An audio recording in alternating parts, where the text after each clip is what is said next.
Bismillah. Assalamualaikum warahmatullahi wabarakatuh. Alhamdulillah. Wassalatu wassalamu ala rasulillah wa ala alihi wa sahbihi wa man wala amma ba'd. Alhamdulillah, pelajaran Al-Baghdadiyah kita masih di perubahan huruf ketika berada di awal, di tengah, dan di akhir. Yang mana pelajaran sebelumnya sudah sampai di huruf ghain. Di video kali ini insyaallah kita akan lanjutkan ke huruf fa, qaf, dan kaf. Ingat bahwa huruf-huruf ini adalah huruf yang bisa disambung dengan huruf sebelum dan juga bisa disambung dengan huruf setelahnya. Langsung kita lihat bentuk perubahan untuk huruf fa dan qaf. Huruf fa dan qaf itu tidak berbeda bentuknya ketika berada di awal, di tengah maupun di akhir. Ketika berada di awal, huruf fa dan juga huruf qaf itu bentuknya sama. Perbedaannya hanya di tanda titik. Ya, ingat ya. Fa ada satu titiknya, sedangkan huruf qaf ada dua titiknya. Itu saja perbedaannya. Ketika berada di tengah begitu juga. Bentuknya sama. Ini adalah huruf sebelum, tanda sambungan dari huruf sebelum, dan ini adalah sambungan ke huruf setelahnya. Begitu juga dengan huruf qaf. Ingat bedanya di mana? Ya, titiknya fa ada satu, sedangkan qaf ada dua. Ketika berada di akhir, bentuknya juga sama. Huruf fa dan huruf qaf. Ini adalah sambungan dari huruf sebelumnya. Bentuknya sama, juga huruf untuk huruf qaf. Bedanya di mana? Iya, huruf fa dan qaf hanya berbeda di tanda titiknya saja. Kita lihat contoh. Huruf fa dan juga huruf qaf ketika berada di awal, ya, tadi bentuknya sama. Untuk huruf fa bertemu dengan huruf shad, maka dia disambungkan dengan huruf shad. Bentuknya seperti di bawah, fasala. Huruf qaf juga begitu, ketika bertemu dengan huruf ta, maka disambungkan menjadi qantala, seperti di bawah. Ketika berada di tengah, huruf fa disambung dengan huruf sebelumnya adalah huruf alif, sedangkan huruf setelahnya adalah huruf lam. Nah, huruf fa bisa disambung dengan huruf lam, tetapi ingat huruf alif dan juga huruf-huruf seperti dal, zal, ra, zai, dan waw adalah huruf yang tidak bisa bersambung dengan huruf setelahnya, sehingga huruf alif tidak bisa disambungkan dengan huruf fa.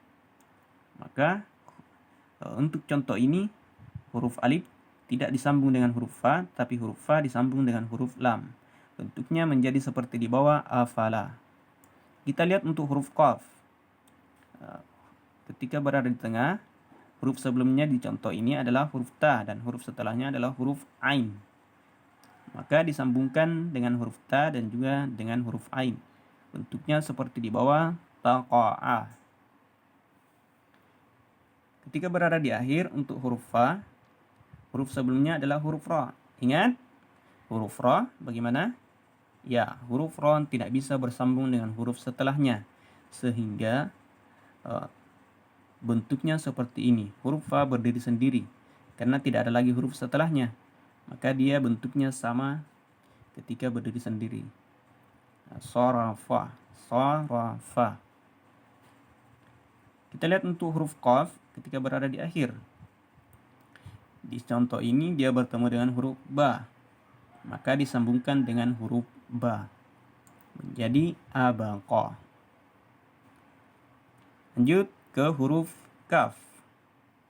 Huruf kaf ketika berada di awal, ingat tadi huruf kaf adalah huruf yang bisa disambung dengan huruf sebelum dan setelahnya, sehingga ketika dia berada di awal maka disambungkan dengan huruf setelahnya. Bentuknya seperti ini. Ketika berada di tengah, bentuknya kurang lebih sama dengan ketika di awal, tetapi karena dia di tengah berarti ada huruf sebelumnya, disambungkan dengan huruf sebelumnya. Bentuknya seperti ini. Ini adalah tanda sambungan dari huruf sebelumnya. Selanjutnya ketika berada di akhir, huruf kaf bentuknya tidak berubah. Hanya ada sambungan dari huruf sebelumnya. Ini adalah sambungan dari huruf sebelumnya. Ya. Bagaimana ketika berada di dalam kalimat atau kata? Kita lihat contoh. Ketika berada di awal, di sini huruf kaf ketemu dengan huruf ta. Maka disambungkan dengan huruf ta. Bentuknya seperti di bawah, kataba. Bentuknya boleh juga ditulis seperti ini, kataba. Ya. Boleh, sama saja.